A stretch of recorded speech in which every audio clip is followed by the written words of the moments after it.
While the rest of the U.S. embraces Independence Day, thousands of people are converging on the town of Roswell for an entirely different reason. 67 years ago this week, true believers say a UFO crashed in the desert outside this town in the state of New Mexico.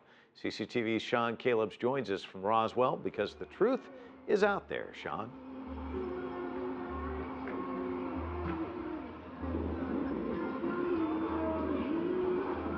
Yeah, they're out there, Mike, really out there, just like a lot of the people here that come every year for the annual 4-day festival. They come, they talk about conspiracy theories, they talk about ETs from discussions that really begin at dawn and run till just about this time of the day. In many communities, in many settings, they say they feel ridiculed, they're called crazy, but once they come here, they say they feel at home. Like it or not, a UFO, or at least the specter of aliens, put Roswell, New Mexico on the map.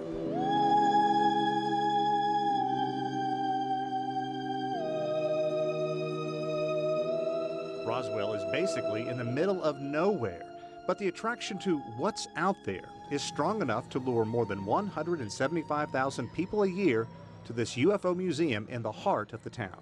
I'm a believer. I believe it really did happen, and that there is a major cover-up, yes. This much is agreed upon. In early July of 1947, some kind of wreckage was found on a ranch about 70 miles outside of the city. The U.S. military first said it was a flying saucer. Then, quicker than you can say E.T., the Army backtracked and said it was just the remnants of a weather balloon. To this day, people wonder, of all the places on Earth, why would aliens pick rural New Mexico to visit? It was as though someone else was very interested in our military potential at that time.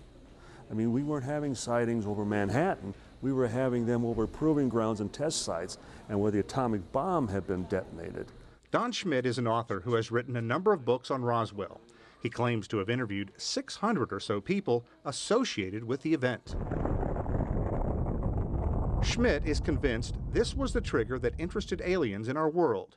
The atomic age was ushered in at the Trinity site, just a few hours' drive from where the UFO allegedly crashed. Despite not having 1 ounce of tangible proof, people believe. I think you look at the government in general and all the things that they cover up, and it's just, I think it's inspiring that there are people who are truly just out of their heart searching for the truth. Others argue they are truly out of their heads searching for answers. Each year, there are roughly 70,000 reported UFO sightings. That breaks down to 192 each day. Yet there has not been one confirmed case of an actual UFO entering the Earth's atmosphere. At least, not that we know of.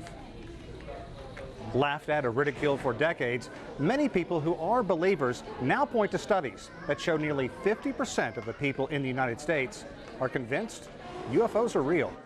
As the only registered lobbyist in Washington, D.C. on extraterrestrial issues, Stephen Bassett says he's fighting for an end to the truth embargo.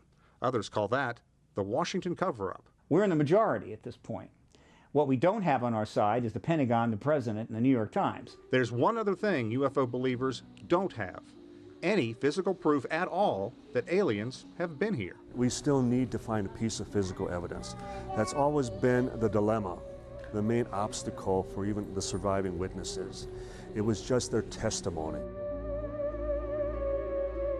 So until they get their hands on that evidence, or aliens come in from the dark, believers will have to continue poring over old newsprint, grainy photos, and sticking to their imagination.